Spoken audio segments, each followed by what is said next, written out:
first want to say welcome. Thank you all for coming to this summer seminar and specifically the PERVADE conversation with Dr. Sacoby Wilson. I'm Katie Shilton, and I'm a principal investigator on the PERVADE project. And the PERVADE project is a 6-institution research project that's focused on answering empirical questions in big data ethics. It's funded by the US National Science Foundation. And we're studying how people react to their pervasive digital data being used in research, how data scientists are grappling with ethical questions in their work, and how regulators such as university institutional review boards are guiding data-intensive research. And this webinar series that we're holding this summer and hopefully into the fall highlights a number of researchers who are doing cutting-edge work using data from people in data science, data ethics. And so today I'm joined by Dr. Sacoby Wilson, who's an associate professor at the University of Maryland College Park School of Public Health, so another TERP, and he directs the Center for Community Engagement, Environmental Justice and Health, CEEJH. So Sacoby, thank you so much for being here, for joining us today. Yeah, thanks for having me. Oh, really pleased. So to get started, I wondered if you would tell us more about the work of the UMD Center for Community Engagement, Environmental Justice and Health. Yeah, so the center, we primarily do work to engage communities in science using community science frameworks. So community-based participatory research, which is really making sure the communities engage in all stages of the research process, grounded in Paulo Freire's pedagogy of the press. So making sure those who are most impacted, that their voices are heard in science. Since I do environmental justice work, really focus on trying to use science to empower communities. So not e-empower, because, and explain that e-empower is giving people power. We do I-empower to make sure people access the power they already have. And so that builds off the 17 principles of environmental justice. And those principles are really the foundation for doing environmental justice work. It's part of the social movement. And principles 5 and principle 7 really talk about communities speaking with their own voice and self-determination. And so that's where empowerment science comes from. So we really focus on empowerment science, and we also focus on liberation science. So we want to liberate communities from toxic exposures, environmental hazards, sacrifice zones. So the goal is to do science that actually leads to real action. And we're not doing science that's extractive. We're not trying to do science that's helicopter. We're not just doing knowledge production.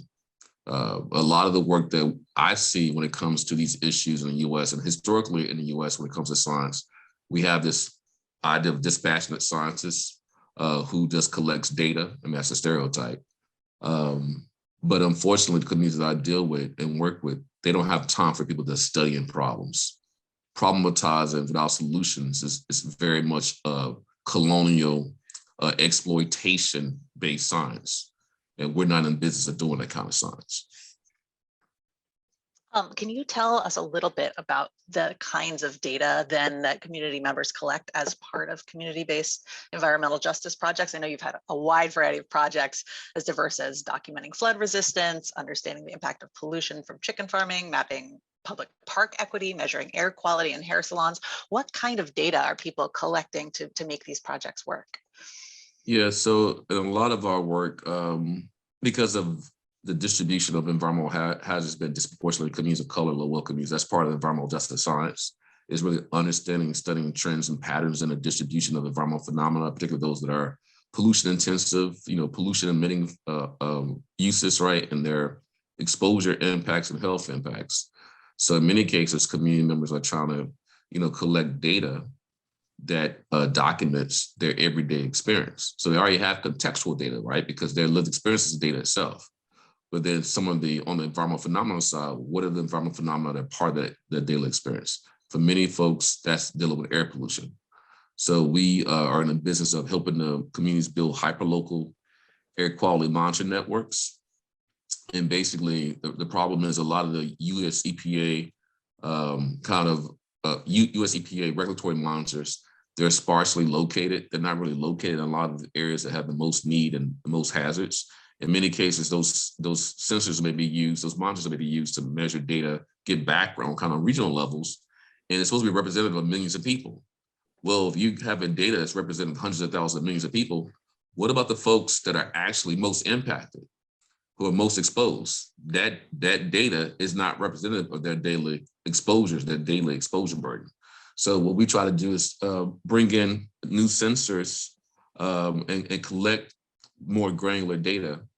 And so the community groups that we work with, like the South Ward neighborhood, South Ward community in Newark, New Jersey, Kim Gaddy, they're building on a sensor network using Purplewares.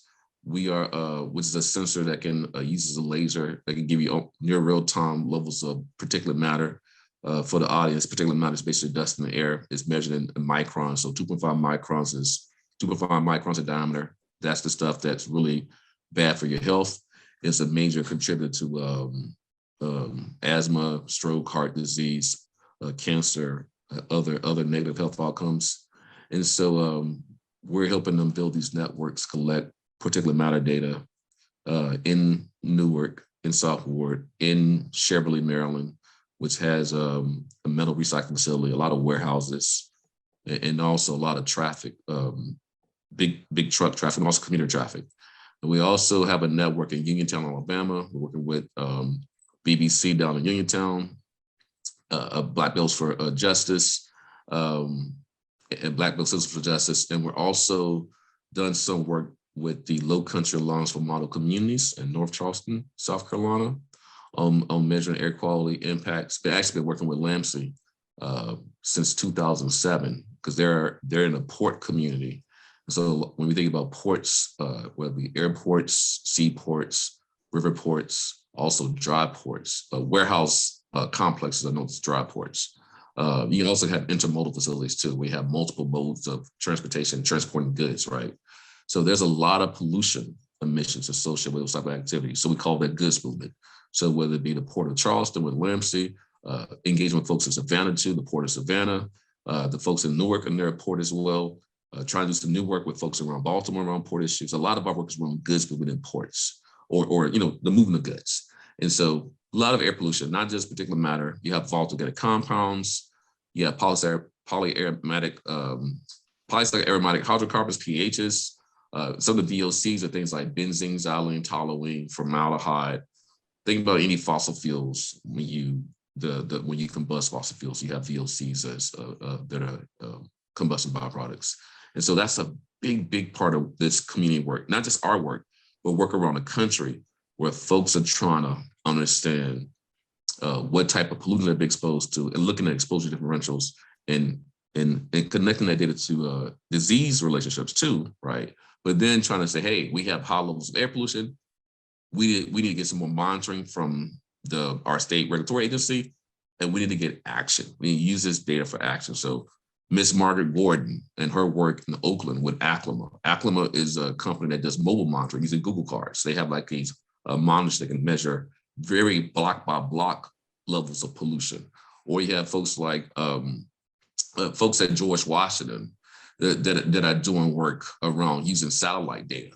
And so getting very granular, kind of hyper-local, high-quality data on air pollution and be able to map that data out. So then that data can be used for decision-making too. So mobile monitor data, satellite data, and then low-cost sensors that can give you more geographic coverage. You see communities trying to get that data. I mean, I could talk on by air, but there's other things too, but I'll stop there. No, this is fascinating. So tell me a little bit about how you interact with these communities so that you're not doing helicopter science, right? Like, what does it look like? So you're not sort of just harvesting the data from these sensors that are in the community, right? Like, how do they interact with the data? Who controls the data? Who gets to make decisions with the data? Yeah, I think it's this. I'm gonna answer your question a couple of ways. So there's this whole movement of open science, right? Open data, open science. It sounds great. I think it's a beautiful thing, right? But it's also problematic because there's a lot of ethical issues associated with open science and open data. And for the purpose of communities that I work in, it could be potentially another way of folks have been exploited, because if their data's been shared and they're not getting the solutions, right? And this is the thing, there's so much money in this, I'm gonna say the US research enterprise, billions of dollars every year that goes into universities, specifically universities. I'm gonna focus on taxpayers' dollars.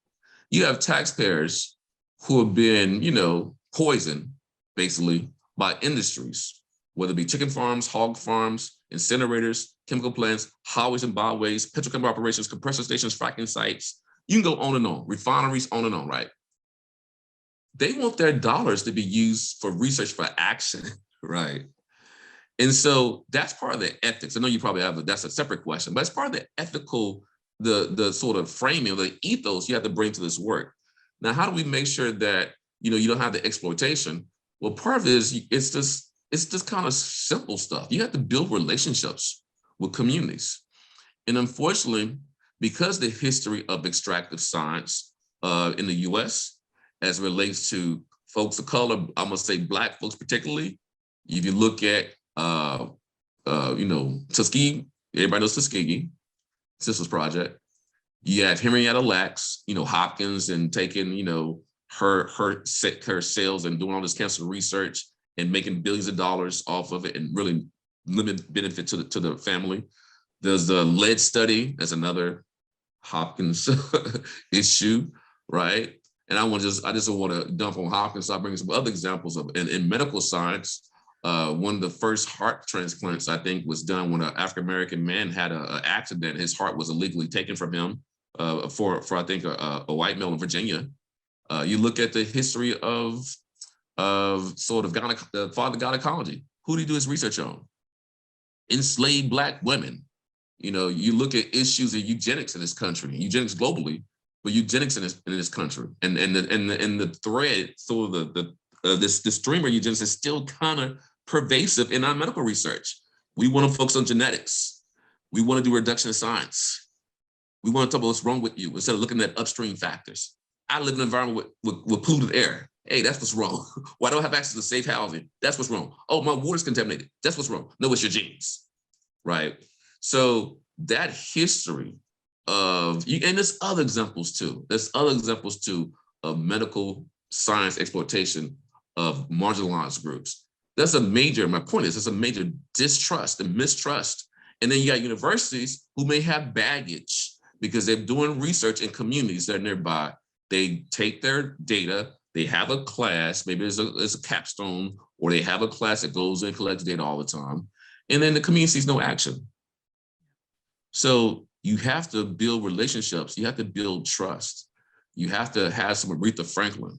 I say respect. People know me. You have to have respect. You have to have trust. Have good communication. The things that make relationships work, great relationships, are the same. Those are the ingredients for great partnerships. You have to have great relationships to have great partnerships. And so if you have if you're doing research, if you're really not doing that work well to really engage these communities and building the relationships, I think that could be, that's a major part of the problem when we're doing work that is not participatory, that's not community driven. So the work has to be participatory. It has to be community driven. The questions have to be from the community. It has to be grounded in community wellness. It has to be grounded in really understand the cultural context. It has to be grounded in value and respecting community cultural knowledge systems. One of the things I can say is, we think about science, and I like to whisper, you don't have to have a PhD to be a scientist. It's the scientific method. But we set up a system in the US where to get federal grants, I'm kind of off subject, but this is relevant, to get federal grants, you have to have a PhD. Yeah. To be a PI. That makes no sense. There are plenty of people who are scientists who do not have PhDs. So, if you think about how do you work with communities, my point is bringing it up, is you got to remove the barriers for folks to access science, to be able to apply the science, and also valuing the knowledge that they bring to the science, right? And that, I'll stop there, but those are some of the things that you have to do if you don't want to, have exploitation, building relationships, building partnerships, respecting community cultural knowledge systems, valuing the science that people are doing every day, valuing contextual experts, and valuing scientists who don't have PhDs.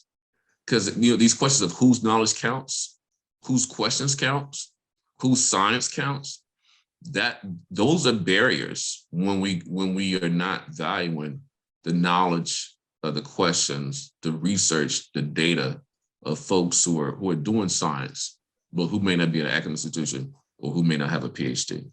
Yes, I think that one of the sort of major findings of the PERVADE project has been that questions of power and justice are key concerns for people who are having their data used in data science projects, and too frequently it is having data used, right? Data science is a moniker for extractive data collection in a vast majority, not all cases. And we talked to data scientists who are doing really cool community-based participatory work, but it is rare. And so one of the things we're sort of pushing for is how can data science shift toward a model of not being extractive data collection about people, about data subjects, right? But instead be a questioning of sort of power and relationships around data with communities. And so I think the work you do is a real model for thinking through what the next 10 years of data science should look like. And so, getting as many resources out there as we can for people to sort of say, okay, so on the ground, like, what does that look like? How do we build those community relationships? How do we find those folks who are doing science? Do communities come to you? Do community leaders come to you? Clearly you have lots of, connections now and within various communities, but how did you get there? Yeah, it's interesting. So I would say early on in my career, and I would say this is a kind of a general statement. Normally how communities who had environmental issues would come to me would be because of the brand recognition of environmental green groups. They would go to green group first, but the green groups are missing a few things. Many of them don't have the research infrastructure. Also, the issues that communities come to them about on environmental justice, they don't have the credibility on those issues. And so the green groups will pass it to me. Oh, we met this group that has this water quality issue or this air quality issue, and they need your help. Now, that's early on, in my career. I would say if I even go back to my training in grad school at UNC Chapel Hill, shout out to the Tar Heels. I was in school of public health. And so one of the projects that I was a part of is the CEEJH project. I don't remember the acronyms. Community Health Effects. Oh yeah, I remember. Community Health Effects of Intensive Hog Operations. So my dissertation is on industrial hog farming. So I work with Dr. Sting Wing. We call him a people's professor. He unfortunately passed away. Now it'll be going on 6 years now, this fall. But he was really an epidemiologist before his time that emphasized, community voice, community power, doing research for the people, doing research for action, making sure the community's voice was at the table at all. He lived CVPR. And so I got training, working with Gary Grant, consensus with Tillery, Naima Muhammad with another community leader, Elsie Herron, who unfortunately passed away, I believe last year, another one of those leaders fighting for environmental justice against, industrial hog farming. And so I learned how to do my initial work, working with communities through my dissertation work with Dr. Wing. So it's already infrastructure that was already there.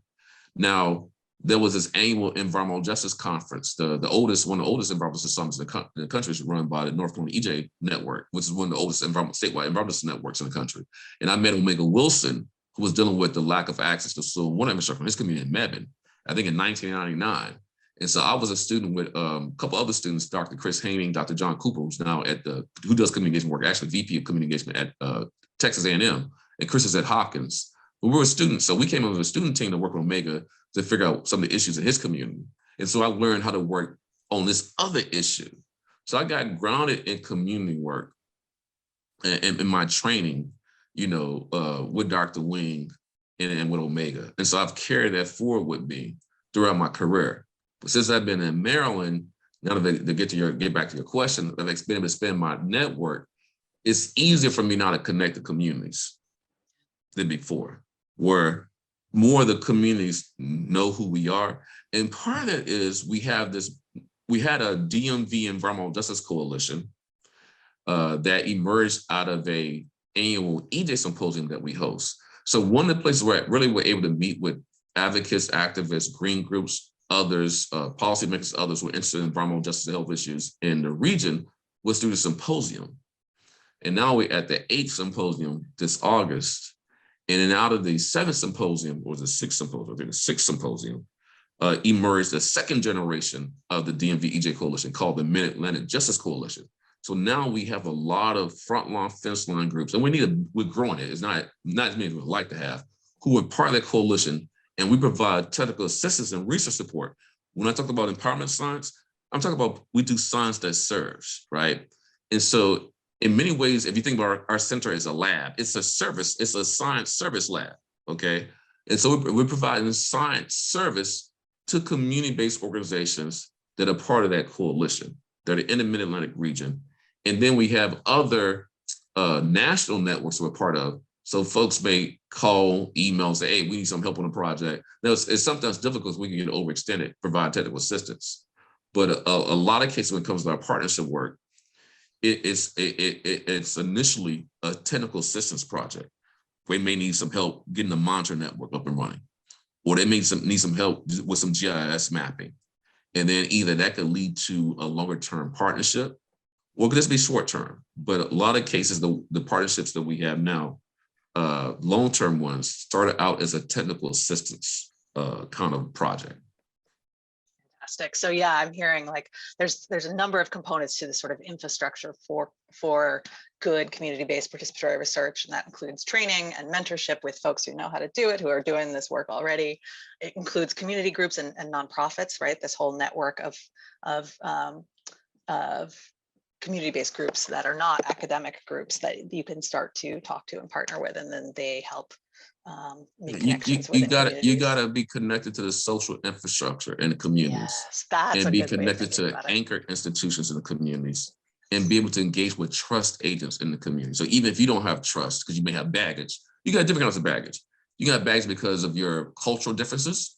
You got baggage because of geographic differences, baggage because of racial ethnic differences. You know, you have to create bridges. So to create bridges because of the baggage that you may bring to it, or because your academic institution hasn't done a great job, or it just has a bad reputation in that community. Because, you know, again, I focus a lot, not just on the communities of color and Black communities, but if you talk specifically about Black communities, it was only a generation ago, how many years ago, 40 some years ago, 50 years ago, we're in 2022, in the 60s, where Black folks were allowed to really go into these major institutions, right? Think about integration.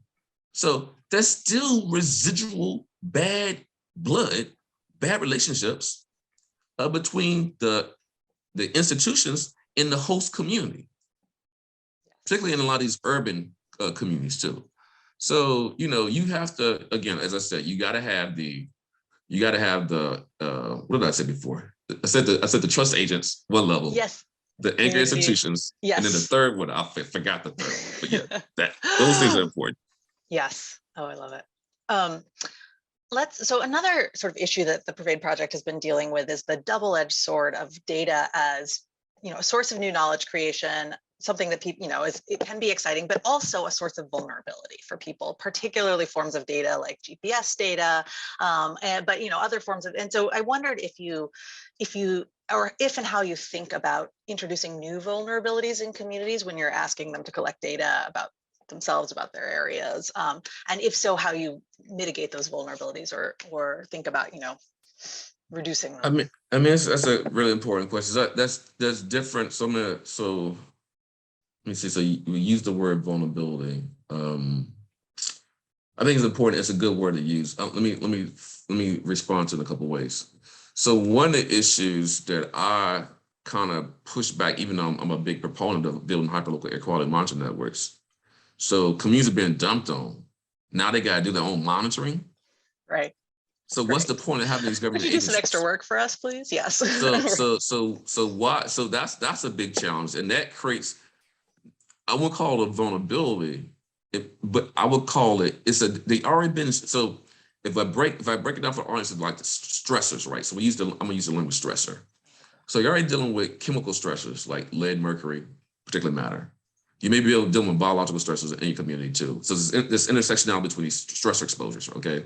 You're dealing with mold, mildew, allergens, or SARS-CoV-2, because we know it's disproportionate impact of communities of color. You'll be dealing with physical stressors, heat issues, you know, heat hours, right? Noise pollution. And then you've been dealing with psychosocial stressors. We've seen poverty, violence, you've seen gun violence, psychosocial stressor. So intersectionality of the stressors, right? Now I'm in a community where I'm collecting all this data, and it's the added stress of fighting back, the added stress of collecting that data. Okay, so you're already dealing with toxic stress, and you have to deal with additional stress. So I want to say that. Now, when it comes to certain types of data being collected, there is an issue with confidentiality, privacy, and what's the other word I was going to say? Confidentiality, privacy, and report back. So the ethics report back.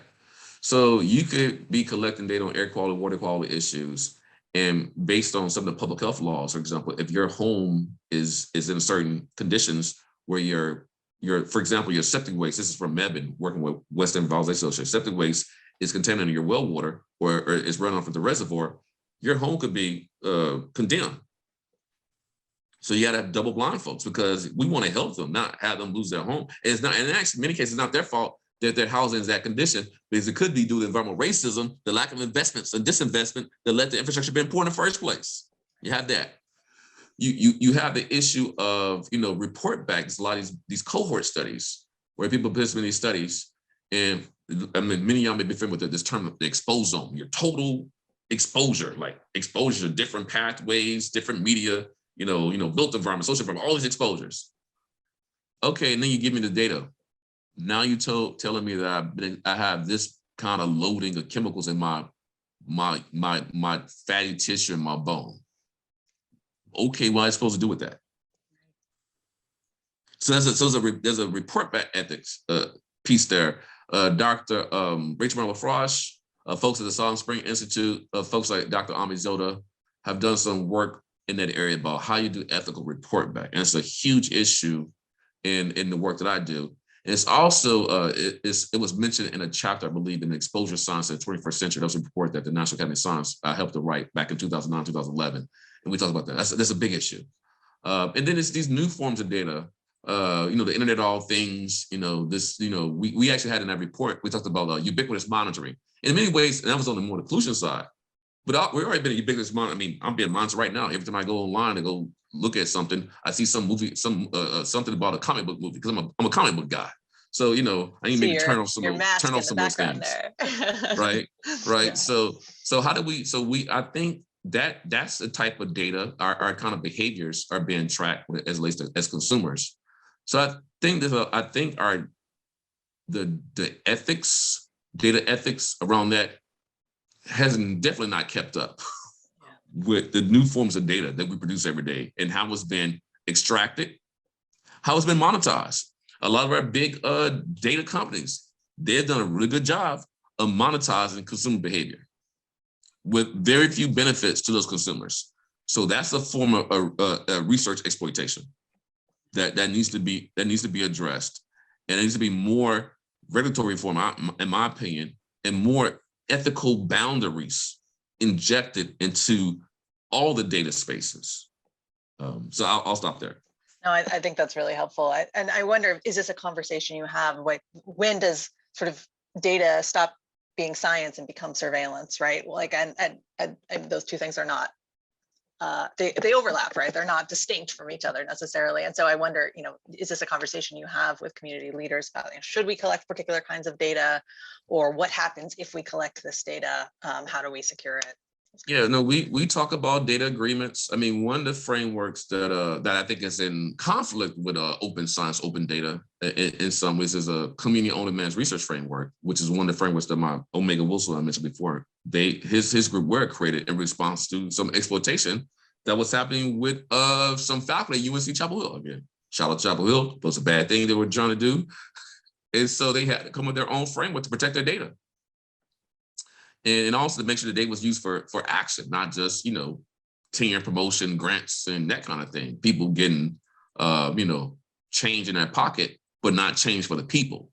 And so they were really focused on making sure it was science, what Omega likes to call it, science for compliance, and wanting to move away from guinea pig science.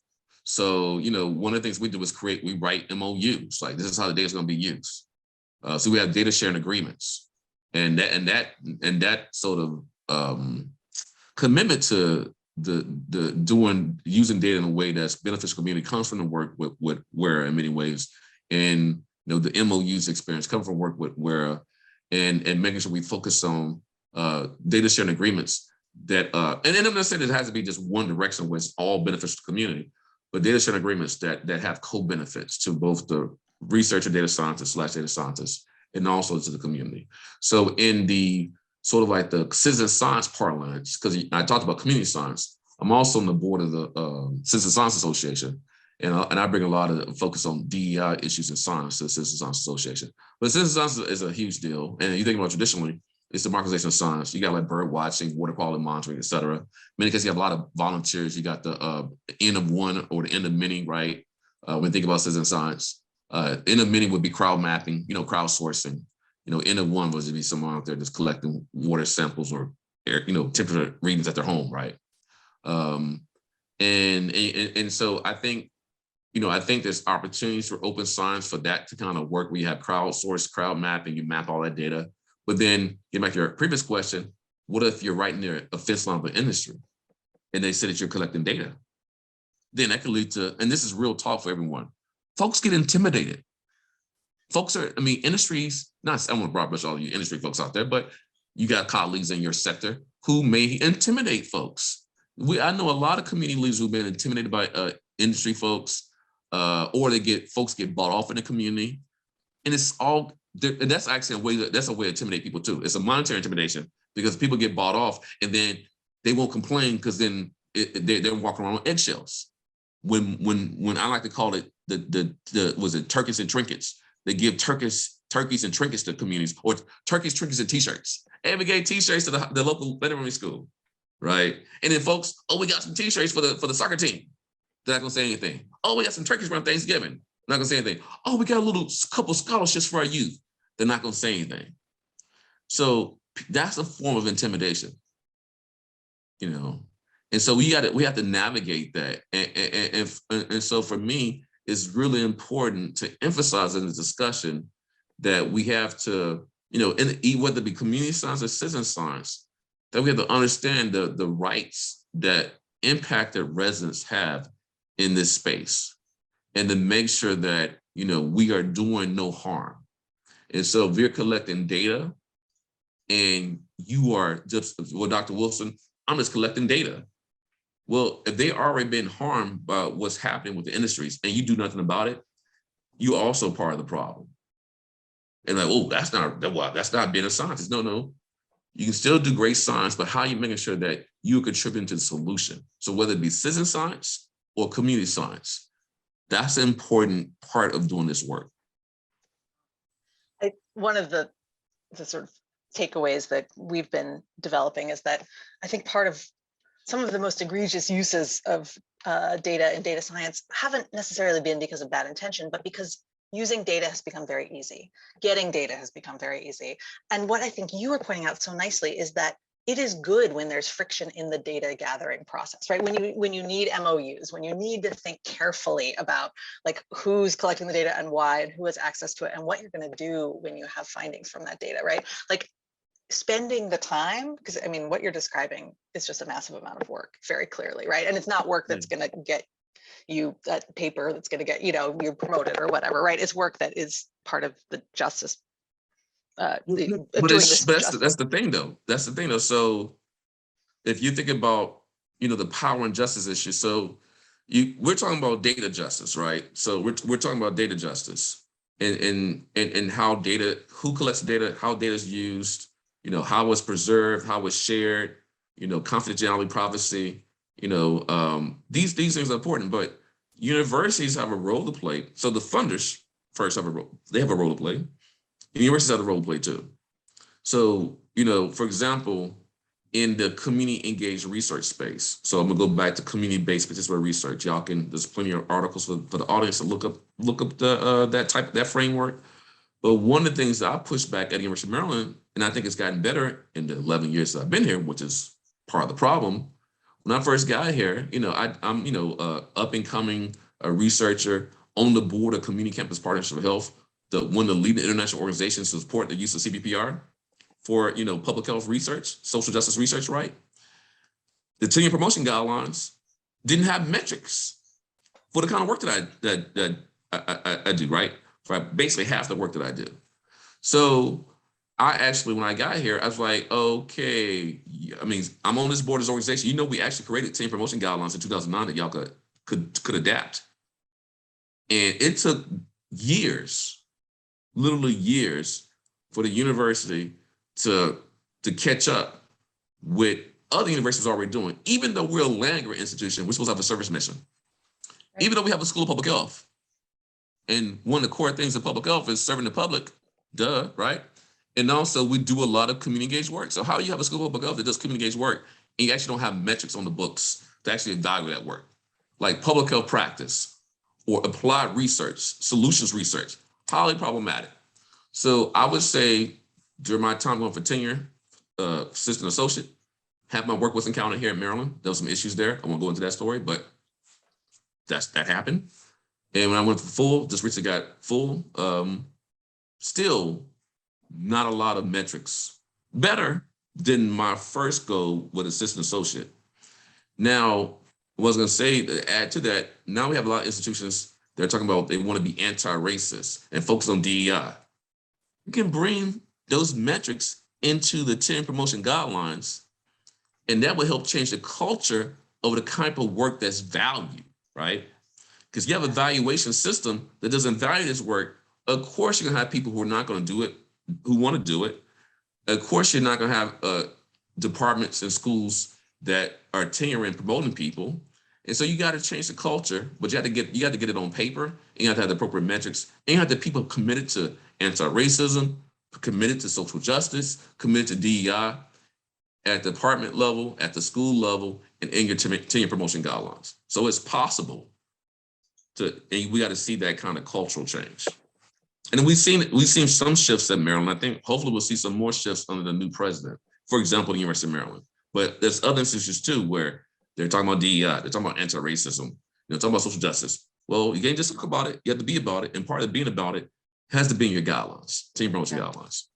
And also in the granting agencies, you have the whole Unite program, which is this kind of getting rid of structural racism and NIH funding. Okay, thank you, that's a good start.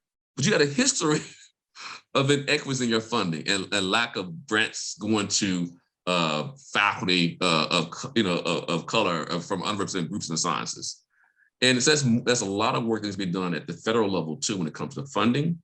And if the funders change or help change the culture, that can help change the culture at the universities who are seeking that funding.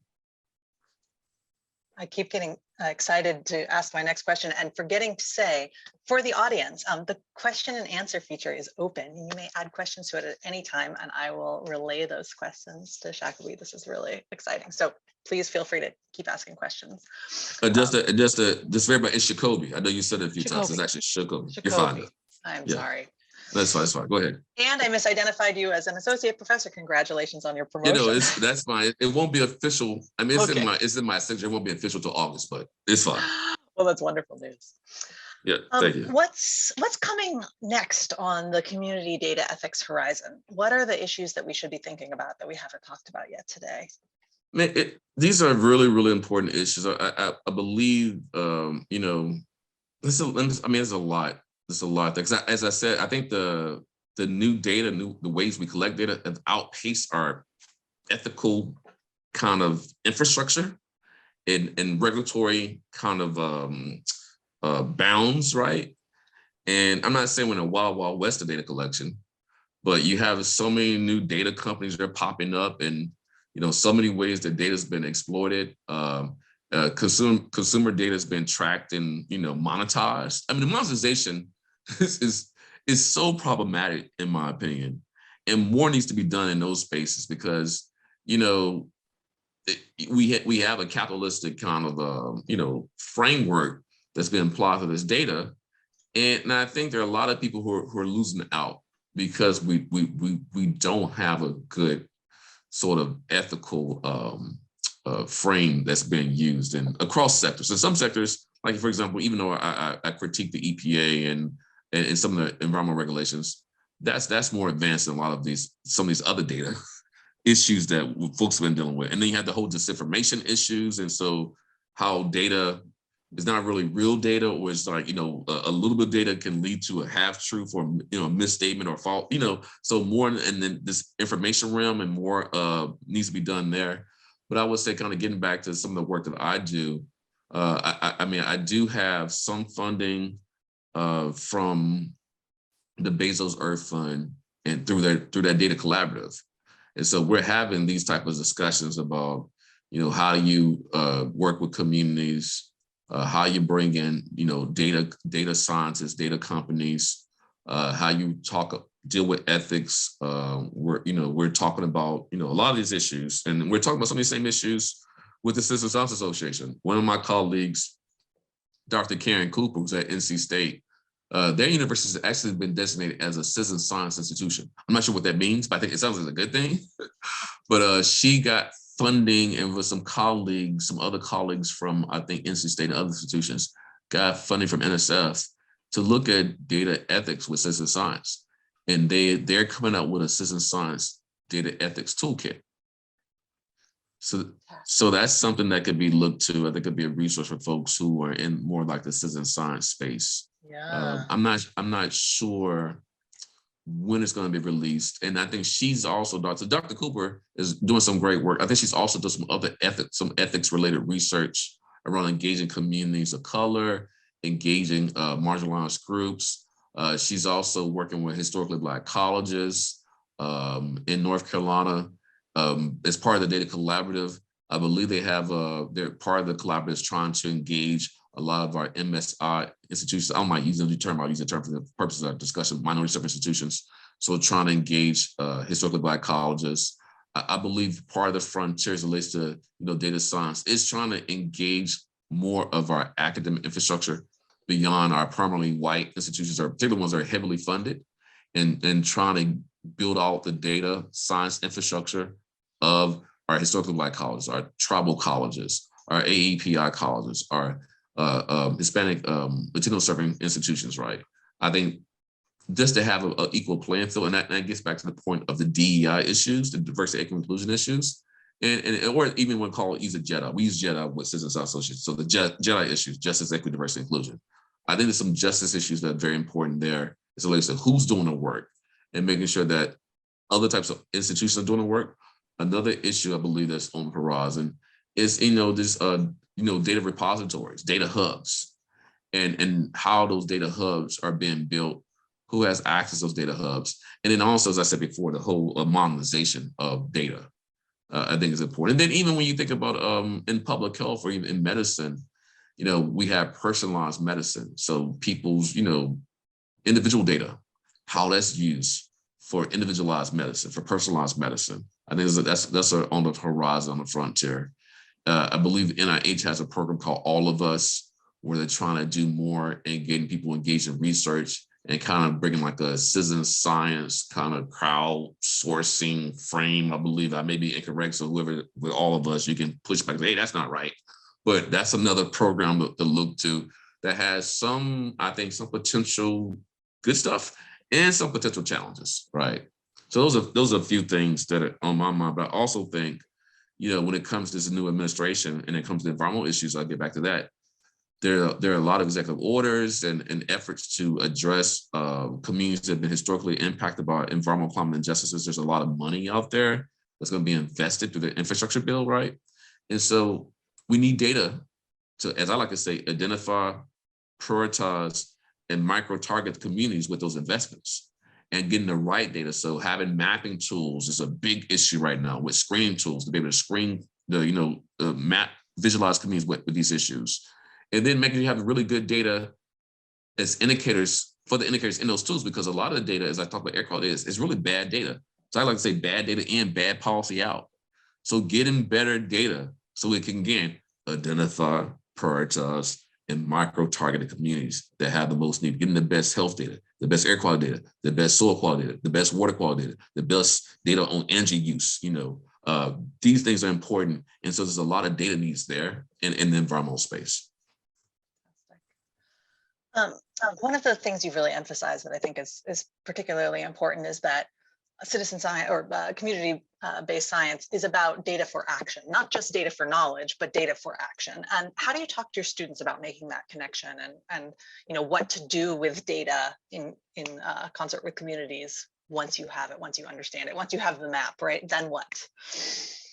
Yeah, I mean, that's part of the sort of I think the critical literacy that's involved. So we report the data back in the form that's usable, understandable. I think I just did, was it last week? No, last week, I just participated in a workshop on science communication for National Academy of Sciences. And so really important about how you communicate science and scientific data, to the people, and understanding the ways of knowing, the ways of understanding, and basically understanding your audience. And that's part of it. But yeah, so we do community workshops. We do a lot of community trainings. I mean, like community science, because we can train community members to understand science and use scientific data and use it for advocacy. So we have projects with the National Wildlife Federation. We have a project where we've done some workshops and trainings around air quality, goods movement issues. Through some of the work that we're doing, the Environmental Defense Fund, they provide some funding so we can build out one of our apps. It's a block assessment app, which allows folks to collect their own block level data. And so that can help increase their critical literacy and be able to use this data for action. So that's important. It's through some of the work with the Bezos Earth Fund funding that we received. We're engaging faith-based groups like the AME Church, United Church of Christ, and then again, building out these relationships, building community science training programs. So I think these community science programs allow folks to not just get knowledge, raise awareness, but also increase their skills and their critical literacy on these issues so they can have more agency to act. So that's a big part of this. So getting the right form that they can understand and increasing their capacity to act. So again, it's important to build capacity and then maintain that capacity to act. Fantastic. This just really illustrates the whole ecosystem that has to exist around data to use it well and justly, right? It's a whole set of skills, it's a whole set of relationships and people and infrastructures for the data. So it's just fascinating to think about sort of all those pieces and how to help, you've clearly just developed such a ton of resources. If you think about resources as not just, MOUs, right? But also the ability to do things and to know, who to talk to and how. And so like one of the things that I hope will come for people who watch this in the future is, thinking about, okay, how do I build those resources in my space, right? Or in my lab or at my university. And so, if you had sort of final, well, and it won't be final because we have Q&As coming in, but, pieces of advice for people who want to build out those resources, where would they start? Yeah, one of the places to go to, like I said, the Citizen Science Association has some resources. Dr. Cooper's toolkit, which I'm not sure if it's, I thought she released it. Well, it's not just her, it's a team of folks who are also members of, or actually former board members with me of the Citizen Science Association. That's a resource. I think one of the great resources is Community Campus Partnerships for Health, CEEJH, has a lot of resources for folks who want to get engaged in this work. And be able to do, ethical, work with community groups. There's some service learning organizations out there. It's related, but it's different. And the reason I want to highlight that, you can even build so I'm not saying you cannot have students do this work. And it's important for students to learn. So, for example, in my courses that I teach, I usually have a project for the students to work with a community partner and to make sure that there's deliverables that have been delivered to that community partner. So it's just not just the students are learning, but there's something we leave behind. So it helps to leave a tool, leave a resource, leave a guide, leave something that they can help address the problem. And we just started a summer scholars program this started on Monday. And so as part of the summer scholars are going to be working on projects this summer. And most of those projects have a community engaged component to them. Right. So that's another way through your courses. And then you have federal agencies that are doing work. There's funding opportunities out there for this kind of work. EPA has funding opportunities, NSF has funding opportunities. National Institute of Environmental Health Sciences has a Partnerships Environmental Public Health Tracking Program. Environmental, I'm mixing two things. Partnerships Environmental Public Health, PEPH. They also have resources. And then you have professional organizations, I already mentioned Citizen Science Association, American Public Health Association. Then you also have foundations that are getting more engaged in, like, even I think MacArthur, not on the data science side, I'm not sure they connect to the ethical community engagement side. But you got MacArthur, and you have other foundations that are trying to connect both the data and the engagement together. So lots of stuff out there.